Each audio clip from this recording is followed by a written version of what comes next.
Bagaimana kabarnya hari ini, Pak?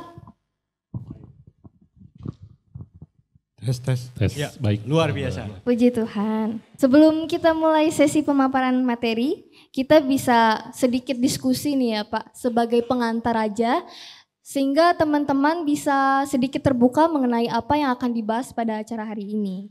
Pertama saya izin bertanya kepada Pak Oscar terlebih dahulu. Tema seminar kita adalah kripto sebagai aset digital di masa depan.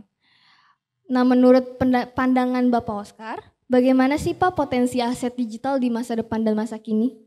Ya, makanya hari ini kita akan ngobrol-ngobrol nih tentang kripto. Yes. Ya, sebenarnya kalau saya agak nggak setuju nih dengan judulnya. Karena harusnya sebagai aset masa kini. Masa kini ya, oh oke. Nah, tapi nanti kita akan bahas secara lebih dalam Yes. apa itu kripto dan kenapa kripto sebagai salah satu yang sekarang bahkan beberapa negara mulai menjadikan sebagai devisa. Yes. Ya, ini kita akan bahas secara mendalam. Baik, terima kasih Pak. Selanjutnya kepada Bapak Tirta. Tadi menurut Pak Oscar, beliau akan menjelaskan lebih lanjut mengenai kripto dan lain sebagainya dan potensinya di masa depan dan juga masa kini. Nah, menurut Bapak Tirta sendiri sebagai seorang praktisi di Bapepti, badan yang meregulasikan komoditas kripto di Indonesia, bagaimana pandangan Pak Tirta untuk bisa mengatur kripto agar bisa dikenal lebih luas dan manfaat yang diperoleh dari kripto ini bisa kita peroleh secara maksimal? Baik, terima kasih. Yang pertama tentu saja kami mengharapkan dalam hal ini bukan hanya pemerintah, Kementerian Perdagangan atau Bapepti yang sampai saat ini meregulasi dari sisi perdagangan aset kripto. Kami sebenarnya mengharapkan pemerintah secara keseluruhan, semua sektor terkait di pemerintahan ini kan ada yang ngatur, seyogyanya sudah bisa memberikan ruang regulasi, dalam artian regulasi bukan untuk istilahnya mengekang, tapi regulasi terutama untuk mengakomodir pengembangan dari industri blockchain. Ini kripto ini industri blockchain dan kripto ini hanya salah satunya.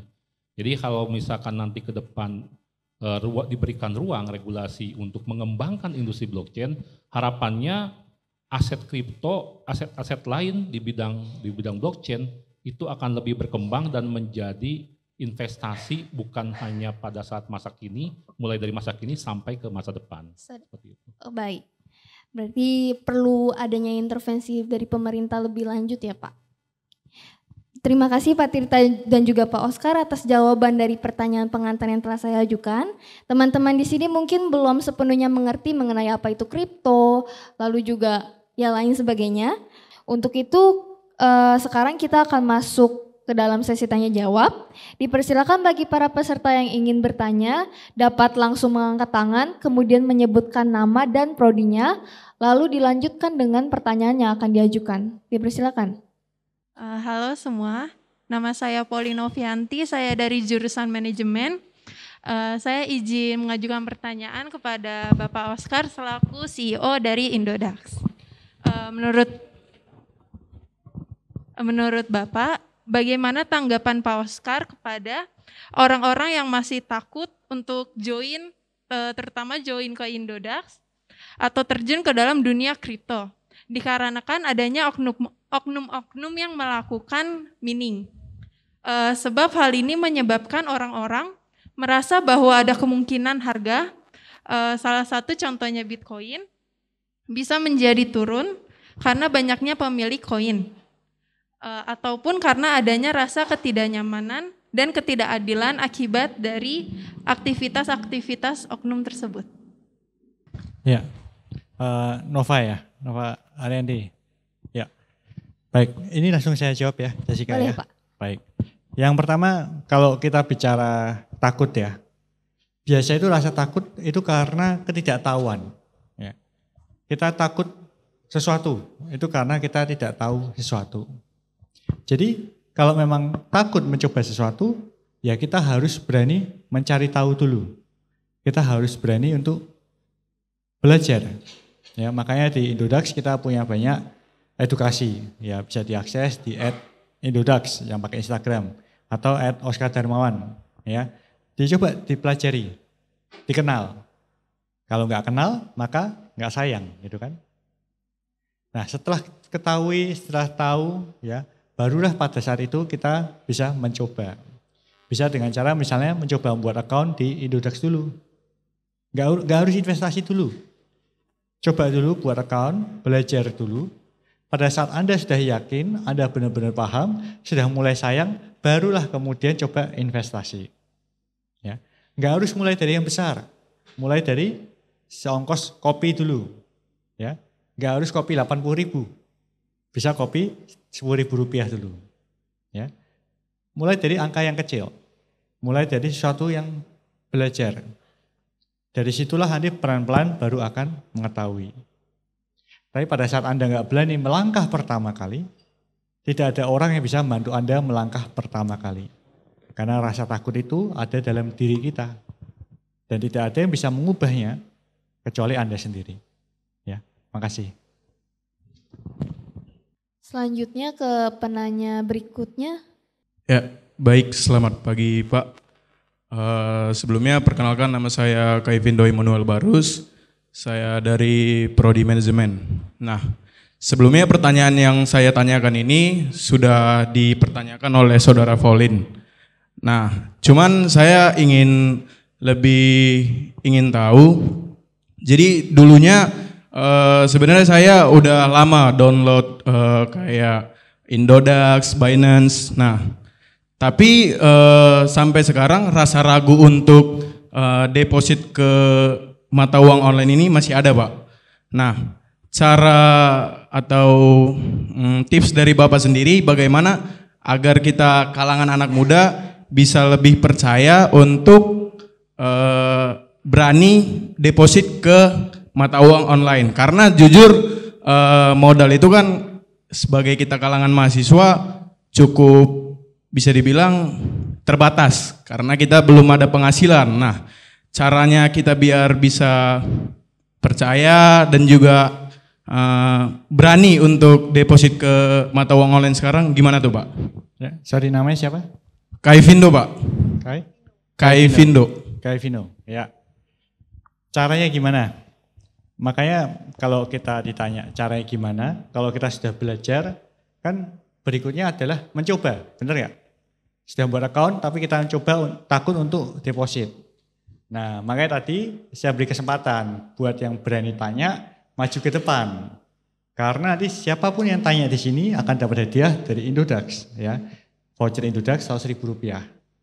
Nah, nanti setelah dikasih modal, pilihannya ada di adik-adik semua. Apakah adik-adik mau coba voucher itu dipakai untuk trading?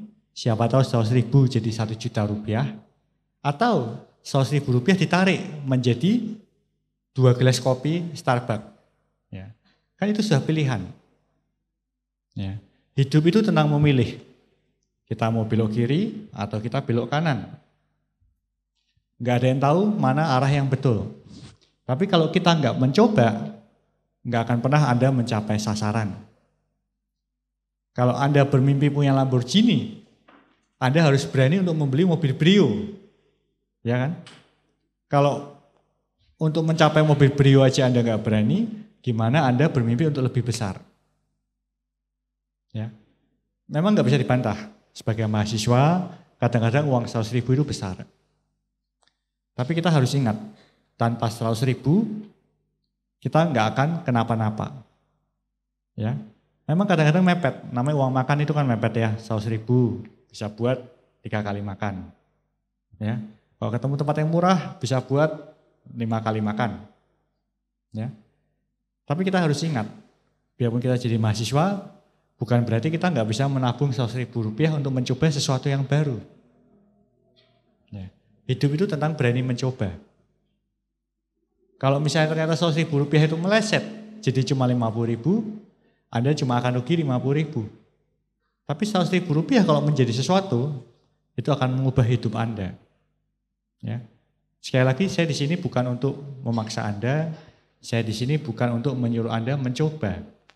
Karena pilihan itu ada pada diri adik-adik, bukan pada saya. Saya sudah mencoba dan percobaan saya mengantarkan saya ke kehidupan saya sekarang. Ya, tapi itu tentang kehidupan Oscar. Nah, sekarang gimana dengan kehidupan kalian? Berapa jauh kalian mau mencoba? Kalian mau mencoba apa? Dan tapi harus ingat, Enggak semua orang memang ditakdirkan untuk menjadi trader. Enggak semua orang untuk menjadi investor. Tapi kita tahu takdir kita itu apa pada saat kita sudah mencoba. Ya. Saya di sini sekali lagi nggak akan dan nggak mencoba untuk memaksa kalian. Ya. Saya percaya dari 100 orang yang saya ajak bicara, mungkin cuma ada 1 orang yang akan coba, mungkin cuma ada 2 orang yang akan nyoba. Ya. Dan dari orang yang nyoba itu nggak semua akan berhasil. Tapi setidaknya saya sudah menjalankan tugas saya sudah menjalankan kewajiban saya untuk berbagi. Untuk menerima atau enggak, itu adalah hak kalian, pilihan kalian. Makasih. Baik, terima kasih Pak Oscar. Lanjut ke penanya berikutnya. Perkenalkan, nama saya Luke Bornemanik. Saya dari Prodi Manajemen Angkatan 2022. Saya ingin bertanya kepada Pak Oscar. Nah, kita kan di sini bicara tentang kripto sebagai aset masa depan. Nah, saya mau tanya nih, kripto itu apakah salah satu aset yang mudah dipom-pom, Pak? Atau digoreng? Karena kita bisa lihat seperti Dogecoin ya. Dogecoin itu ketika Elon Musk dia membuat Twitter, itu dia bisa naik dengan cepat. Tapi ketika beberapa saat dia bisa turun dengan cepat. Nah, itu takut saya itu jadi kekhawatiran untuk masyarakat lebih banyak. Apalagi kan orang-orang itu kan cenderung suka itu yang cepat ya, yang naik, yang memberikan mereka untung. Nah, ketika mereka membeli, nah itu asetnya itu lebih cepat turun. Nah, jadi pertanyaan saya menurut Pak Oscar, apakah aset kripto itu mudah dipom-pom atau cocok untuk diinvestasikan untuk masa depan? Terima kasih. Ya, thank you. Namanya siapa? Luke. Luke, Pak. Oke. Di sini yang kuliah di sini namanya bagus-bagus dan nggak familiar buat saya. Jadi sorry kadang-kadang saya lupa ya. Tapi pertanyaan Luke ini bagus karena ini pertanyaan yang paling basic. Ya, pertanyaan paling basic. Teman-teman harus tahu semua aset yang ada di dunia, semua aset apapun yang kalian tradingkan dan kalian idolakan itu bisa digoreng. Ya, apapun itu. Harga beras bisa digoreng. Minyak goreng, kalau kalian punya kemampuan bisa menggoreng. Ya. Apalagi kripto, itu bisa digoreng. Saham bisa digoreng. Apa yang membedakan sebuah aset bisa digoreng dengan gampang dan nggak bisa digoreng dengan gampang? Yang membedakan adalah market cap. Ya, yaitu total market daripada sebuah komoditas. Kita bicara emas. Apakah emas bisa digoreng? Emas bisa digoreng, tapi nggak gampang. Kenapa? Karena emas itu market cap-nya sekitar 15 triliun US dollar. Itu artinya kalau kamu menggoreng emas 15 triliun US dollar, kamu perlu berapa puluh persen daripada market cap itu untuk menggoreng. Kalau enggak, kamu akan kesulitan untuk menggorengnya. Ya. Setelah emas, apa komoditas kedua yang paling tinggi di dunia? Ya. Yang kedua adalah sahamnya Microsoft. Kurang lebih bernilai 3 triliun US dollar. Yang ketiga, komoditas apa yang paling tinggi di dunia? Yang ketiga adalah sahamnya Apple. Sekitar 2,8 triliun US dollar. Ya. Kemudian di nomor 8 yang mungkin teman-teman familiar itu ada perak atau silver dengan kurang lebih 1,5 triliun US dollar. Lalu aset ke-10 di dunia yang paling besar itu adalah Bitcoin dengan market cap 1,2 triliun US dollar. Ya. Semua aset-aset itu bisa digoreng. Kalau kamu punya keuangan yang cukup untuk menggoreng, Anda punya ratusan juta dolar, ya, ratusan billion dolar kalau untuk Bitcoin ya, kamu punya berapa billion dolar, kamu bisa goreng karena kamu mempengaruhi demand-nya. Semua aset kalau kamu bisa mempengaruhi demand-nya itu bisa digoreng. Apalagi koin-koin kecil seperti Dogecoin yang cuma market cap-nya tidak ada 1 triliun US dollar. Makanya saya pernah sekali ngobrol sama Pak Pandu Syahril ya, seorang mentor saya, keponakannya Pak Luhut. Saya ngobrol sama beliau dan saat ini beliau sebagai komisaris di Bursa Efek. dia ngobrol sama saya. Dia bilang, dia dulu nggak tertarik sama kripto, dia nggak tertarik sama Bitcoin. Sampai pada titik di mana tiba-tiba Bitcoin itu menyentuh market cap 1 triliun US dollar. Kenapa? Karena semua komoditas kalau sudah menyentuh 1 triliun US dollar, barulah dikatakan aset itu mature. Barulah dikatakan aset itu tidak terlalu mudah untuk digoreng. Ya. Jadi aset apapun di dunia ini kalau masih belum menyentuh 1 triliun US dollar masih terlalu gampang untuk digoreng. Ya. Jadi teman-teman di sini kan banyak jurusan ekonomi ya. Pasti kan tahu tentang hukum demand dan supply. Itu hukum yang sederhana, hukum yang diajarkan kita dari kelas ilmu ekonomi waktu SMP. Tapi hampir semua hal di dunia ini mengarah ke sana. Suka nggak suka itu adalah ilmu dasar yang harus kalian kuasai dan benar-benar kalian pahami. Ya, menjawab ya, Nuka. Makasih. Pak Tirta mungkin ada yang mau ditambahkan, Pak? Ya, saya setuju dengan Pak Oskar. Jadi memang yang paling gampang itu adalah mencontohkan di komoditi ya. Kita tahu di Indonesia ini pun bahkan beberapa komoditi, apalagi yang punya stok banyak, beberapa daerah, bahkan di beberapa daerah pun bisa harganya beda gitu kan. Nah itu salah satunya karena digoreng tadi. Nah luar biasanya untuk seperti aset kripto, itu supply dan demand-nya bukan terpusat di satu daerah, tapi global.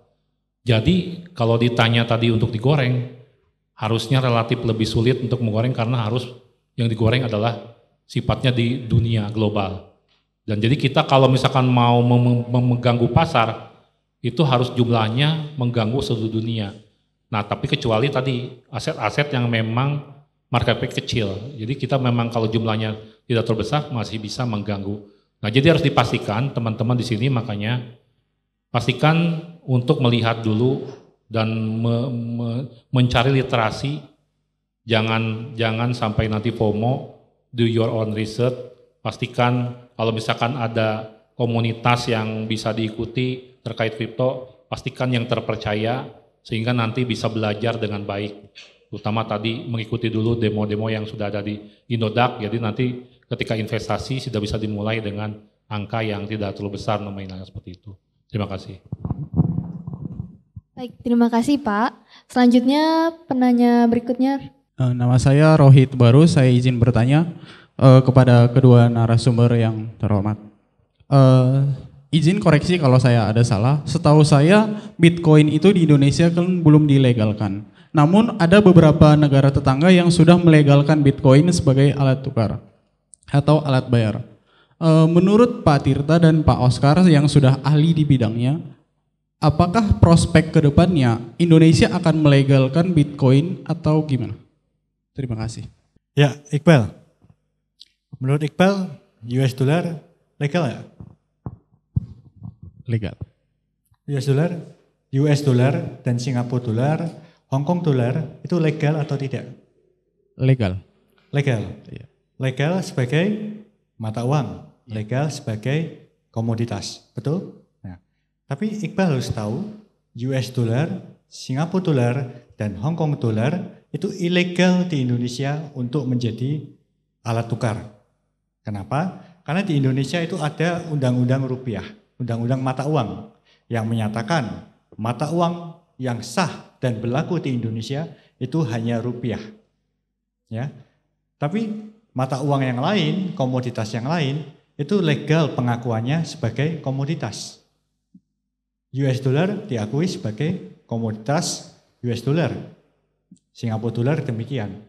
Tapi jangan bermimpi untuk Anda beli di warung menggunakan US dollar. Karena itu ilegal di Indonesia. Jadi kalau kita bicara mengenai Bitcoin juga sama. Bitcoin sudah mulai diatur di undang-undang, mulai diatur di peraturan Kementerian Perdagangan, mulai diatur di peraturan Bapepti, ya, untuk sebagai komoditas. Nah, tapi memang sebagai alat pembayaran di Indonesia selama undang-undang mata uang itu masih berlaku, Bitcoin tetap akan menjadi ilegal untuk alat tukar. Ya, jadi kalau kita bicara hukum, kita lihat perspektifnya dulu sebagai apa. Ya. Menjawab ya, Iqbal ya. Makasih. Pak Tir, silakan. Ya, saya ingin menambahkan mungkin seperti ini ya. Jadi tadi sampaikan Pak Oskar juga tadi termasuk dicontohkan mata uang. Itu saya juga tadi saya lihat itu memang benar sekali. Jadi tapi ini adalah regulasi yang ada saat ini ya, Mas. Jadi saat ini memang undang-undang tadi sampaikan 7/2011 tentang mata uang itu memang mensyaratkan wajib alat pembayaran sah itu rupiah. Jadi kalau ada yang menggunakan asing dolar, iya memang, tapi itu semua kembalikan ke rupiah, makanya ada kurs, ada nilai tukar mata uang. Jadi sebenarnya kembali lagi, ada dolar di sini, tapi semuanya kembali transaksi adalah tetap rupiah. Nah kemudian apakah kemudian Bitcoin ke depan bisa seandainya undang-undang 7/2011 sudah dirubah, bahwa alat pembayaran itu bisa selain rupiah, bisa jadi. Tapi sampai saat ini kita harus menghormati undang-undang. Tapi kemudian kenapa di negara lain? Karena negara lain itu memang sudah ditetapkan regulasinya memperbolehkan. Contohnya tadi seperti El Salvador, Bitcoinnya dijadikan alat pembayaran, bahkan kemudian dana APBN pemerintahnya pun pakai Bitcoin juga. Sempat sih pada saat dia menetapkan itu El Salvador di 2021 itu, kemudian dia menetapkan kita mau pakai Bitcoin 2002-2023 dia sempat dinyinyirin juga. Salah lu gitu kan, kenapa pakai Bitcoin? Akhirnya kan Bitcoinnya waktu itu turun sampai 18.000 dolar. Berarti kan dana aset dia, APBN dia turun bahkan seperti itu. Sempat dinyirin seperti itu. Itu adalah sebuah resiko kita menetapkan regulasi mengadopsi mata uangnya oleh Bitcoin. Turunnya bisa jadi sampai fluktuasi itu 18.000. Bayangkan misalkan kita punya APBN sekian triliun tinggal turun sampai ke 18.000, misalkan dari 60.000. Kalau sekarang mungkin El Salvador lagi bahagia lagi karena sudah naik lagi kan seperti itu. Tapi apakah kita mau menggadaikan keseimbangan kestabilan ekonomi dengan nilai mata uang yang istilahnya sefluktuasi itu kan seperti itu. Nah kembali lagi, beberapa negara yang punya inflasinya tinggi mungkin seperti itu kemudian menggantungkan kepada fluktuasi dari si mata uang seperti itu. Jadi kalau misalkan ditanya mungkin kembali lagi regulasi yang menentukan nanti kita ke depan dan sekuat apa stabilitas moneter Indonesia ke depan seperti itu. Terima kasih. Bagaimana Rohit, apakah sudah menjawab? Baik. Selanjutnya diberikan kesempatan kepada penanya satu orang lagi. Selamat siang Pak Tirta sama Pak Oskar. Mau nanya khususnya ke Pak Tirta sebenarnya. Jadi tadi di slide Bapak mengatakan pada tahun 2023 Indonesia itu bergabung ke FATF ya, jadi Financial Action Task Force. Nah, itu harapannya itu kan mau mengatasi pencucian uang dan mencegah pendanaan terorisme. Jadi saya pengen nanya apa aja sih keuntungan Indonesia bergabung kepada FATF? Sebenarnya saya juga kepo kenapa telat tahun 2023 dan bagaimana Indonesia itu melakukan kewajibannya sebagai anggota. Begitu. Kalau misalnya Pak Oskar ingin menambah juga boleh. Terima kasih. Baik, terima kasih, pertanyaan luar biasa nih. Jadi memang sebenarnya kita juga sudah dari sebelumnya itu mencoba untuk menjadi anggota FATF. Jadi memang kita anggap Indonesia ini salah dari dua negara yang mungkin baru bergabung dalam komunitas yang FATF ini. Karena memang syarat-syarat yang ditentukan oleh FATF ini cukup berat ya. Terutama dari sisi comply terhadap beberapa ketentuan-ketentuan, terutama terkait dengan penelusuran dan bagaimana pengawasan yang ketat seperti itu, yang berbasis resiko. Jadi kita kemarin kebetulan karena crypto trading platform kita itu baru establish lah mungkin transaksi itu sejak 2021, sehingga kita kemarin harus memberikan sampel dalam hal ini. Bukan hanya terkait dengan kripto, perbankan, karena FATF ini kan semua, leadingnya kan kemarin PPATK. Jadi harus ngasih contoh dari semua sektor, termasuk kemarin kripto. Akhirnya kita memberikan salah satu beberapa platform yang dijadikan sampel dan alhamdulillahnya itu dianggap oleh FATF sudah memenuhi. Nah keuntungannya tentu saja bahwa kalau Indonesia sudah menjadi FATF, ini menjadi tingkat kepercayaan terhadap Indonesia dalam hal resiko dari sisi keuangan itu berarti dianggap Indonesia ini sudah cukup baik. Berarti sudah comply terhadap ketentuan. Jadi kemudian sudah ada kerjasama nantinya ke depan untuk terkait dengan penelusuran atau pencucian uang bila mana terjadi di beberapa negara anggota seperti itu. Nah ini tentu saja kan kemarin juga Bapak Presiden sempat menyampaikan ya bahwa kripto ini rentan terhadap pencucian uang di dunia global bahkan sampai sekian triliun. Nah itu karena memang dikhawatirkan adalah tadi banyak platform-platform yang di luar ini adalah legalitasnya ini belum jelas di bawah legalitas yurisdiksi di pemerintah yang mana, di negara tersebut gitu, seperti itu. Nah kalau misalkan kayak Indonesia, misalkan kemarin kita misalkan dipermasalahkan, apakah money laundering ini kemudian dituduh di Indonesia ada, kalaupun misalkan dianggap itu ada, si A atau si B atau perusahaan apa, tapi semuanya akan tertelusur karena di Pak Oscar ini sudah menerapkan KYT, Know Your Transaction, termasuk KYC di awal. Jadi ketika misalkan ada yang bertransaksi di situ, kemudian akan tertelusur. Memang sampai saat ini untuk transaksi di crypto trading platform di Indonesia itu masih menggunakan KTP ataupun KITAS.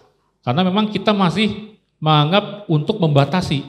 Kalau itu dibuka, orang luar bisa masuk.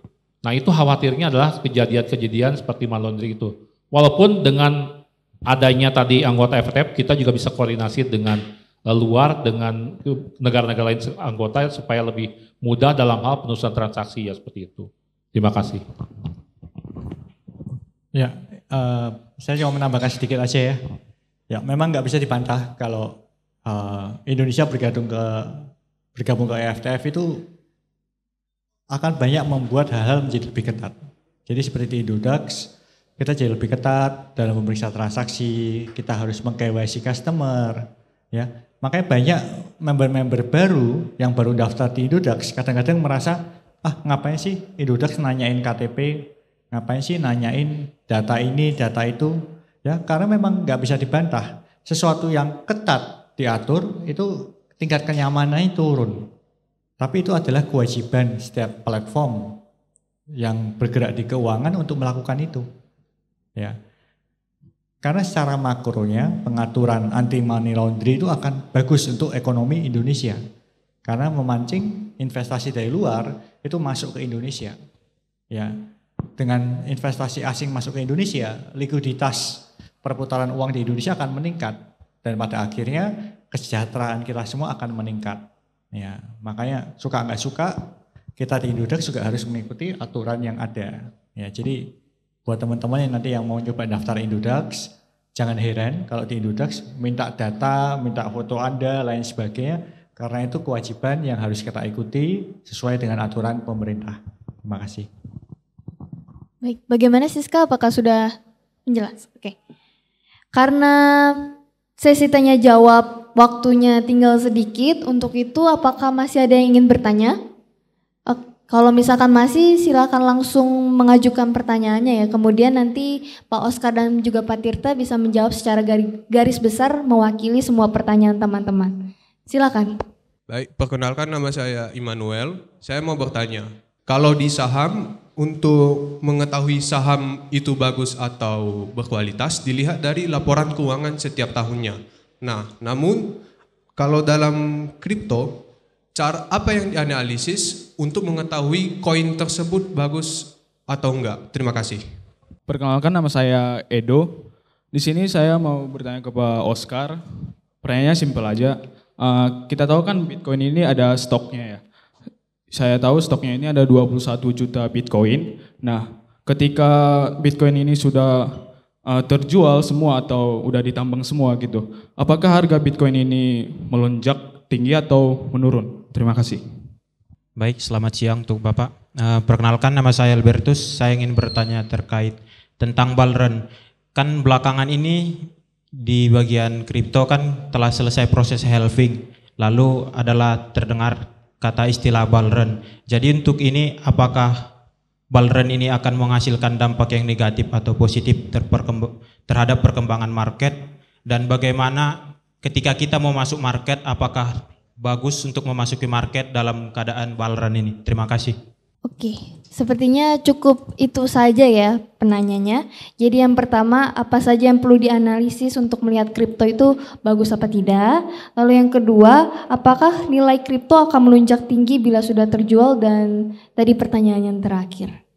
Dipersilakan.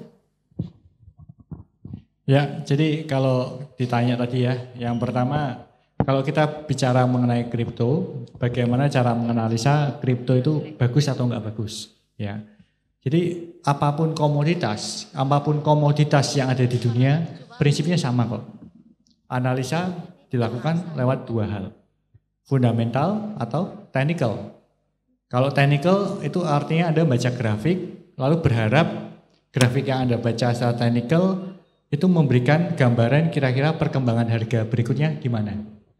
Karena secara historis, semua aset komoditas itu selalu berulang. Secara teknikal kurang lebih selalu bisa dibaca apakah kira-kira harganya bergerak kemana. Entah itu pakai MACD, pakai SMA, pakai Bollinger Band, pakai candlestick, pakai indikator apapun lah. Tapi yang menarik adalah secara fundamental. Jadi kalau kita bicara di saham, ada fundamentalnya di laporan keuangan. Ya kan? Karena saham itu tentang jual beli perusahaan. Kalau jual beli perusahaan ya harus kita tahu perusahaannya bagaimana. Nah, kalau kripto itu lebih mirip seperti komoditas, seperti emas, seperti CPO, seperti beras, seperti minyak. Kalau Anda ingin menganalisa komoditas, yang harus Anda analisa apa? Biaya eksplorasinya, biaya pembuatan per kripto itu. Atau kalau di emas, biaya eksplorasi untuk setiap per ons emas itu berapa? Yang dimaksudkan dengan biaya eksplorasi adalah biaya pembuatan setiap satu Bitcoin. Anda bisa menghitungnya dengan kira-kira biaya listrik yang dihasilkan itu kurang lebih berapa. Itu adalah basic nilai intrinsik daripada Bitcoin. Ya. Anda bisa lihat dari use case-nya. Jadi kalau kita sudah bicara komoditas, kita bicara use case-nya berapa besar. Ada nggak use case-nya penggunaan nyatanya? Ada bicara mengenai proyeksi demand-nya. Dari hal-hal itulah Anda bisa mengeksplorasi, Anda bisa mengkira-kira berapa biaya nilai yang ideal. Ya. Sama seperti memproyeksikan kira-kira harga emas bakal berapa. Memproyeksikan kira-kira nilai harga CPO berapa. Itu kurang lebih ilmunya sama. Anda mengkira-kira use case-nya, Anda mengkira-kira proyeksinya. Anda mengkira-kira demand yang akan terjadi. Ya. Nah, lalu kemudian nyambung nih ke pertanyaan tadi, apa yang terjadi kalau misalnya 21 juta Bitcoin sudah beredar di masyarakat? Apakah nilainya bakal naik? Ya enggak juga, enggak tentu naik juga. Kenapa? Karena kita harus tahu situasi pada saat itu demand-nya gimana.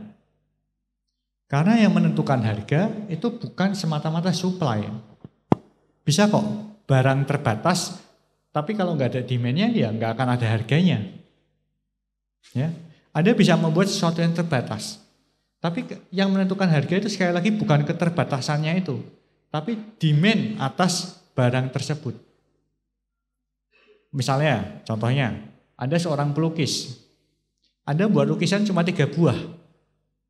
Apakah itu berarti setiap lukisan Anda akan bernilai 1 miliar rupiah? Enggak juga. Apakah ada demand atas lukisan itu atau enggak? Ya. Jadi pada saat nanti tahun 2040 kurang lebih kan Bitcoin yang beredar mendekati 21 juta.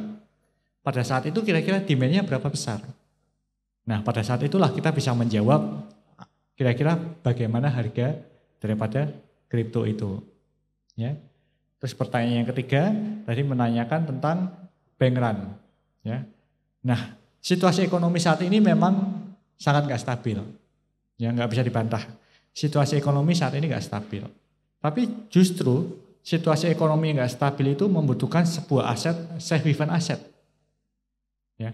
Saat ini banyak orang mengelompokkan Bitcoin itu sebagai safe haven, mengelompokkan Bitcoin sebagai salah satu aset yang paling menarik apabila terjadi ketidakstabilan ekonomi, apabila terjadi situasi yang berbahaya.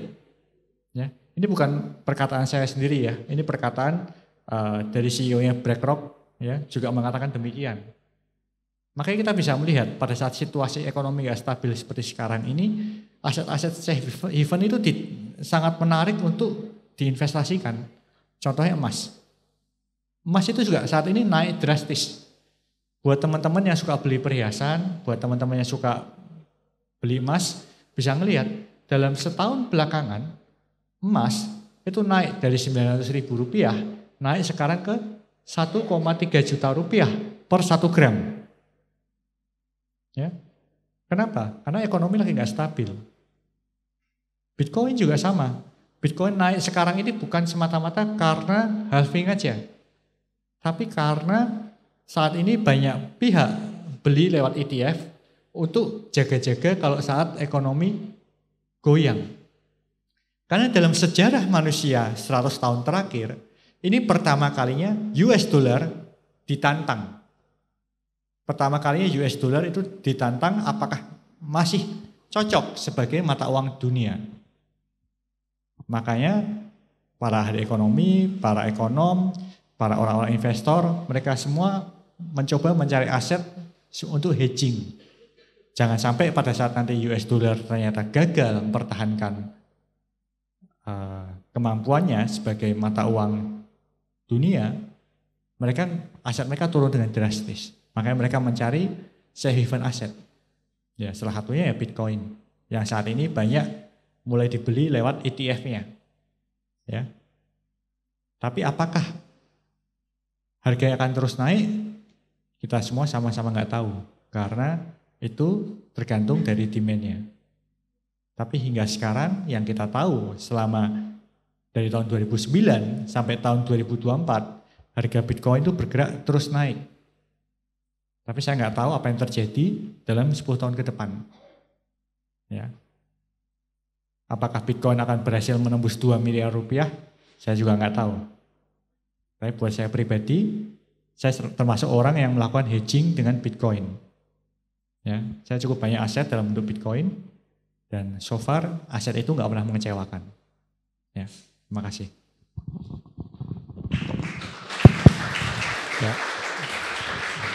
Mungkin saya menambahkan terutama yang pertama adalah terkait dengan kita tahu bahwa saham itu yang dilihat adalah pasti selain laporan keuangan kan ada prospektus ya. Tapi kan siapa sih yang mau baca prospektus gitu kan? Laporan keuangan pun pasti cukup menjelimet gitu kan. Kemudian di kripto ada white paper, pasti baca white papernya juga cukup berat gitu seperti itu. Jadi yang paling gampang memang adalah tadi, padahal Pak Oscar sudah menyampaikan tuh di awal, market cap. Jadi market cap itu menentukan, kalau misalkan kayak sekarang di saham kan udah kelihatan ada saham BBRI, BCA, kemudian Adaro dan sebagainya, Unilever, Bian dan sebagainya. Itu adalah kelihatan dari market cap-nya. Kemudian di kripto saya sendiri melihat, mungkin dulu melihatnya adalah yang mungkin orang untuk mencoba investasi adalah terutama jangka panjang. Jadi kalau market cap di kripto paling hanya 10 lah. 10 besar gitu kan. Mungkin kalau sekarang bisa diperluas gitu kan. Walaupun di kita ada whitelist sebenarnya di Bapepti 545, tapi apakah semuanya gitu kan. Ya paling tidak di market cap mana yang paling memang itu market cap besar sehingga itu bisa dipercaya. Terutama untuk dalam rangka kita mau investasi. Investasi berarti kan jangka panjang gitu. Kalau investasi tujuannya trading kemudian mengumpulkan profit nantinya jadi investasi juga dalam jangka pendek, itu kembali lagi. Karena semua baik itu saham mau yang stabil seperti BCA, BRI dan sebagainya pun termasuk kripto, Bitcoin dan sebagainya, semuanya mengalami fluktuasi karena ada supply demand. Jadi kalau misalkan ngambil nilai fluktuasinya kemudian untung, jadi walaupun harganya lagi turun pun bisa jadi kita untung karena kita timing dalam waktu ketika membeli. Jadi kalau tadi misalkan lagi bull run, ya sekarang lagi naik tapi karena kita beli posisinya lagi di pucuk, suatu saat ternyata turun, kita tetap aja jadinya akan dianggap loss. Tapi kembali lagi, lihat secara fundamental dan teknikal. Kalau fundamental kita lihat market cap-nya. Kalau teknikal, lihat dari chart-nya.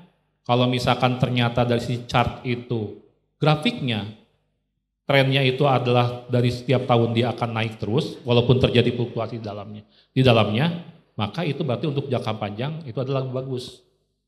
Tapi untuk jangka pendek tentu saja akan mencari aset kripto yang tidak terlalu naiknya, istilahnya trennya naik, tapi fluktuasinya tinggi. Pasti akan dicari untuk yang mencari jangka pendek. Jadi kembali lagi, do your own research. Jadi walaupun ini nanti ada halving itu pasti ada bulan, biasanya 12 sampai 18 bulan itu biasanya halving biasanya akan terjadi keseimbangan baru seperti Bitcoin.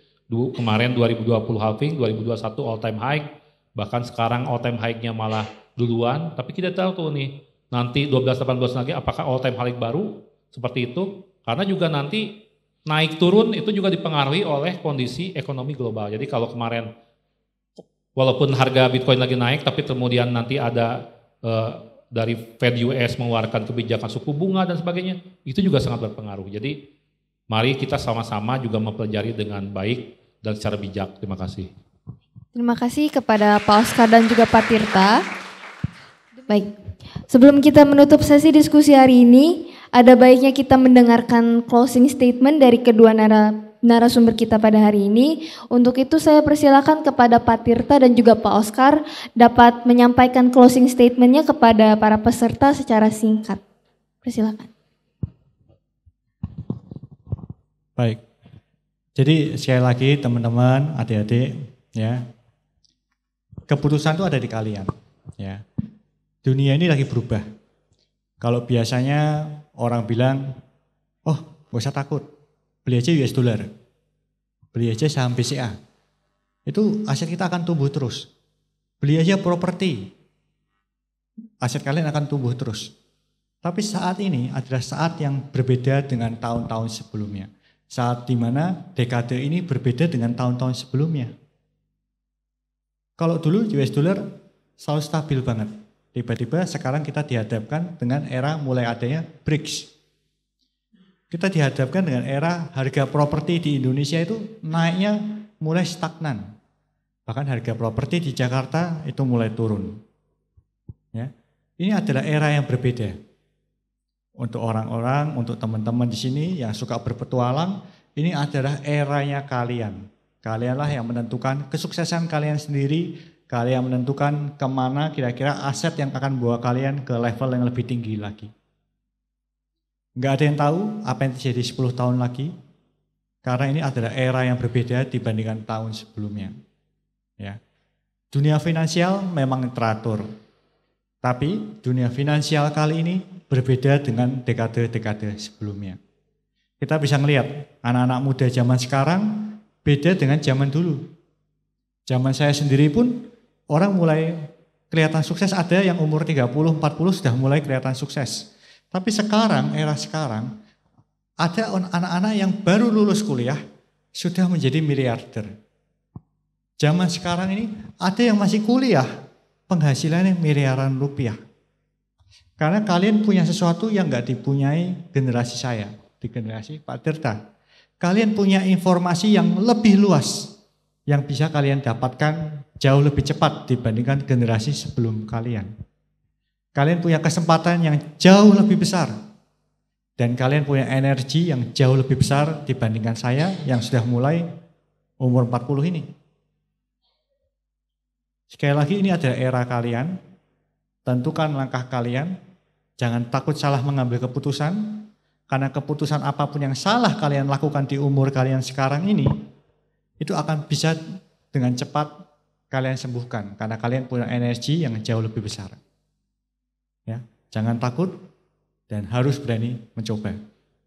Ya, makasih. Dari Pak Tirta dipersilakan. Teman-teman semua di sini, terutama di sini yang masih muda, mahasiswa, walaupun disampaikan tadi ada investasi baru aset kripto, di sini belum banyak yang memulai, tapi tidak ada salahnya memang untuk paling tidak sekarang mengetahui dan mulai belajar. Karena memang bisa dimulai dengan istilahnya small amount lah ya, jumlah kecil. Tapi yang paling penting adalah investasi ini adalah orang bertujuan untuk meningkatkan passive income. Nah sebenarnya saya sampaikan bahwa semua orang pasti ke depan ingin memperbesar portofolionya untuk pada passive income. Tapi jangan lupa, ketika kita membuat portofolio kita passive income kita semakin besar, juga harus ditunjang dari active income kita. Income itu juga tidak hanya melulu terkait dengan uang, tapi juga investasikan juga, terutama seperti sekarang teman-teman semua di sini, pendidikan. Ini adalah juga investasi. Karena tentu saja ini yang menentukan juga cita-cita dari teman-teman semua ke depan. Tingkatkan skillnya, karena itu yang membedakan dari teman-teman dengan teman-teman lainnya. Pendidikan sudah sama, skillnya belum tentu sama. Attitude belum tentu sama. Jadi perbaiki, koreksi diri, kemudian juga skillnya ditingkatkan, itu menjadi investasi kita ke depan. Kemudian active income juga meningkat karena kita sudah meningkatkan diri kita, skillnya, attitude, pendidikan, itu akan mengikuti secara waktu. Mungkin kita tidak bekerja di korporasi, mungkin kita bekerja di perusahaan kita sendiri karena kita punya skill. Dengan income yang terus meningkat, maka ke depan tentu saja kalian mempunyai keleluasaan untuk memilih passive income yang mana, tinggal do your own research yang sesuai dengan profil resiko teman-teman semua. Terima kasih. Assalamualaikum warahmatullahi wabarakatuh.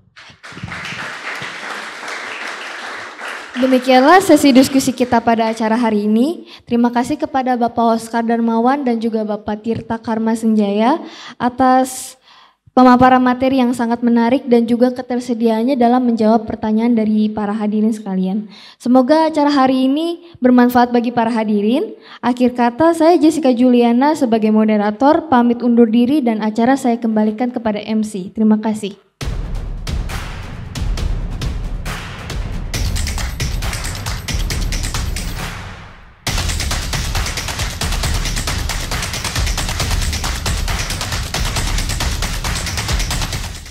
Halo, saya Tirta Karma Senjaya selaku Kepala Biro Pembinaan Perdagangan Berjangka Komoditi Bapepti. Kali ini saya ingin mengajak kalian untuk dapat mendapatkan edukasi seputar blockchain dan kripto secara gratis. Untuk itu kunjungi website Indodax Academy dan follow Instagram Indodax untuk dapat informasi terupdate Indodax Aset Masa Depan.